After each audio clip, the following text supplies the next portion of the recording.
Ni pigo kubwa kwa chama cha CCM inayoongozwa na Mama Samia Suluhu kwa kuwa jeshi la ulinzi la wananchi wa Tanzania limeamua kushirikiana na wananchi na kueleza serikali kuwa wanaiendesha Tanzania kwa njia isiyo sahihi.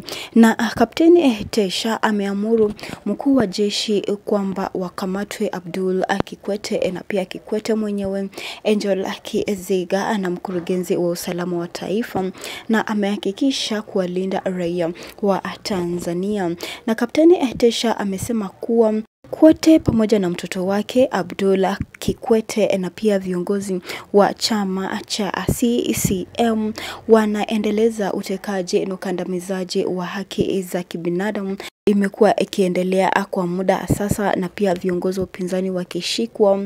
Na leo hii tumeshuhudia kuwa naibu mwenyekiti wa chama cha Chadema John Heche pia naye aliweza kushikwa, na pia utekaji nyara wa aliyekuwa balozi wa Tanzania nchini Cuba Humphrey Polepole hadi sasa ajulikani alipo.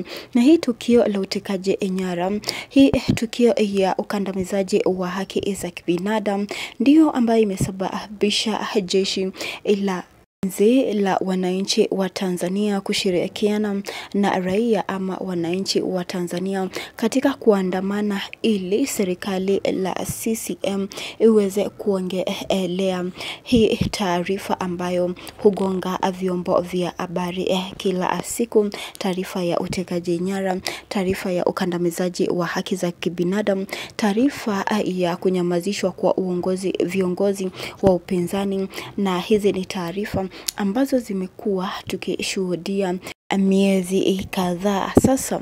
Tungependa kusikia kutoka kwako. Je, unakubaliana na jeshi la ulinzi la wananchi wa Tanzania kushirikiana na wananchi katika kuandamana, ama unapinga hili maoni ya jeshi la ulinzi la wananchi wa Tanzania kushirikiana na wananchi?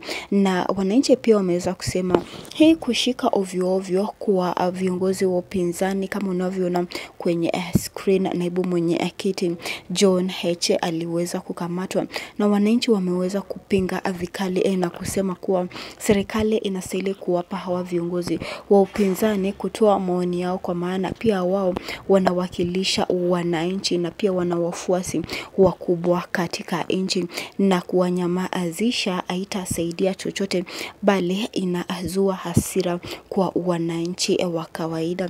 Yako kuhusiana na Kapteni Tesha kuagiza ama kuamuru kuwa Abdullah Kikwete pamoja na Kikwete na pia Angel Kiziga na mkurugenzi wa usalama wa taifa ya kuwa waweze kushikwa kwa sababu hawajatimiza kazi yao. Kuwa hakujakuwa na usalama nchini, kumekuwa na hali ya juu ya utekaji nyara, ukandamizaji wa haki za kibinadamu. Hebu tueleze maoni yako kuhusiana na Kapteni Tesha kusema kuwa jeshi la ulinzi la wananchi wa Tanzania litashirikiana na wananchi katika kuandamana kuchukua uongozi wa taifa la Tanzania, kwa maana chama cha CCM kimeshindwa kuongoza Tanzania ifaavyo. Tueleze maoni yako hapo chini, tungependa kusikia kutoka kwako. Pia usisahau kubonyeza alama ya like na subscribe.